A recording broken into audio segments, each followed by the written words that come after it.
What's up, everybody? Welcome back. We took the month of July off. We're back together here on August 1, Chester ARP Church Devotional Podcast. When we left off back at the end of June, we were reading through the book of Ezra. We had just finished Ezra chapter 3.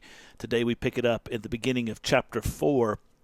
The people of God had returned from captivity to Jerusalem, and they have rebuilt the temple, relaid the foundation stones, and they're in the process of doing it. And once it was completed, the people with a great shout celebrated at the end of chapter 3 that God had provided for them to be able to rebuild the temple. But there were some among them who wept over the fact that the temple paled in comparison to the size and the grandeur of the temple prior to captivity.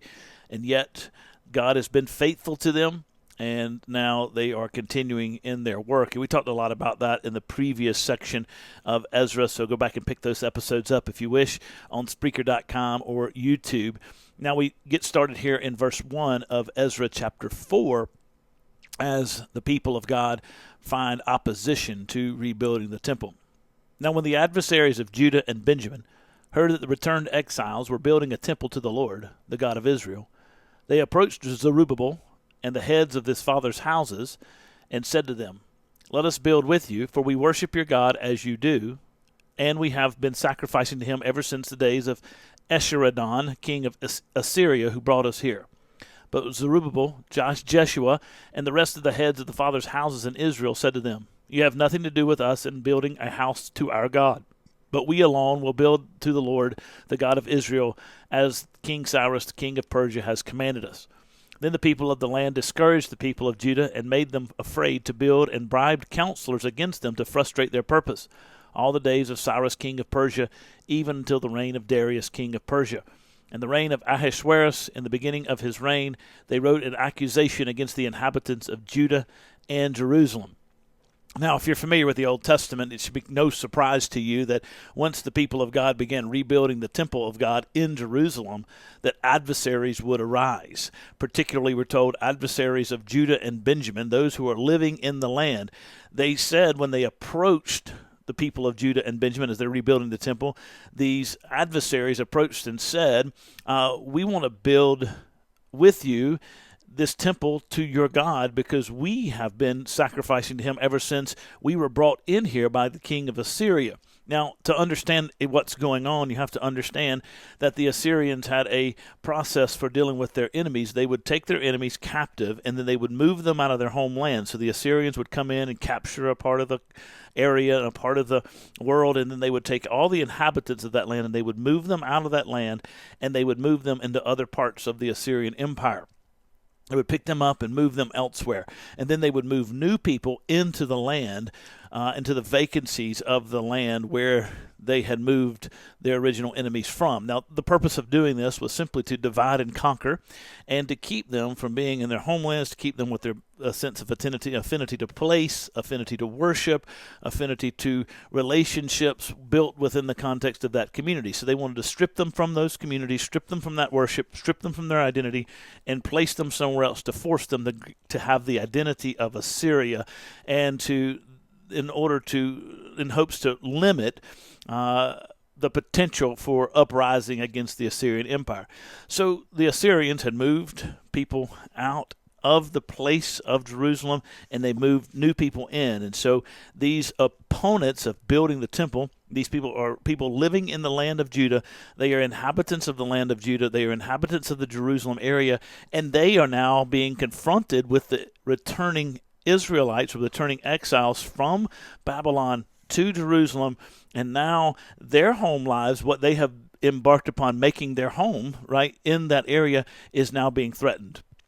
So you have a confrontation, as it were, of the people who are returning from exile to their homeland, which is rightly theirs, being confronted by the people who are already living there because they have been moved in there by other Assyrians. And so they were moved into that area, made the best of their life there, and set up home, and they'd been there 50, 70 years.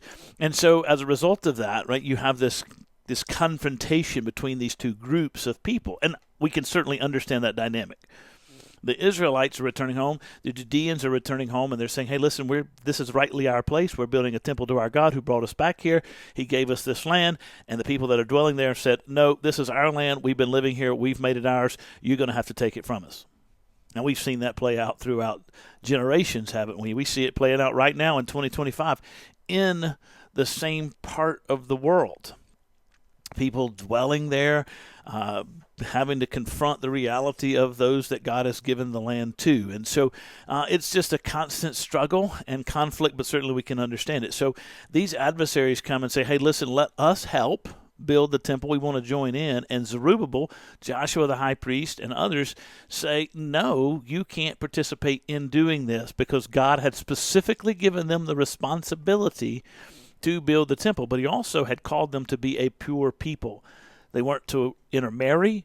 They were to refrain and be pure, refrain from intermarrying, be pure as the people of God, and do the work that God has called them to do. And so they are following the will of God here, saying no.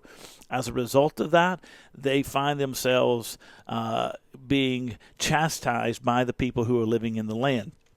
They do the right thing. Zerubbabel and Joshua do the right thing. They're doing exactly what God has called them to do. And as a result of following the will of God, they have opposition. They have opponents. The opponents got ugly. The opponents started attacking, and they bribed counselors against them. They tried to frustrate the purposes. They terrified and discouraged the people of Judah who were building the temple, and they tried everything they could do in order to stop the building of the temple. Now, we can read this, and we can say, well, the people of God should have been nice and let these other people help them, and they kind of brought this upon themselves because they didn't let other people help them, and these other people wanted to help, and they were upset because they got and they were offended because they got pushed to the side and weren't allowed to help. I don't believe that's the case at all. They didn't want this temple to be built to the God of glory. They didn't want this temple to be built as a place, as a demonstration of the will of God, because if they did, as a demonstration of God's grace among his people, because if it does get rebuilt, the people of God become emboldened in their claim on the land. Now the temple is established there, and they are going to be a recognized people of God and recognized inhabitants of the land by the leadership of the Medo-Persian Empire. And as a result of that, then they'll have sway and hold sway over the land, and they'll push out the current inhabitants, and their claim will get larger and greater to the land, and so the inhabitants will have to be pushed out. And so as a result of that, they are angry, and they're frustrated, and they're bitter, because they ultimately don't want God to be established and the worship of God to be established in their land, and they don't want the people of God to prosper. Well, that's the same thing that happens today. People attack the Church of Christ. People attack the God because they ultimately hate God, and they don't want the people of God to prosper, and they don't want the people of God to experience the blessings of the Lord and to experience the grace and mercy of God. So take that as a lesson. We can learn from that in the modern world. You guys take care. God bless you. God is faithful, and we'll see how this thing plays out next time. See you then.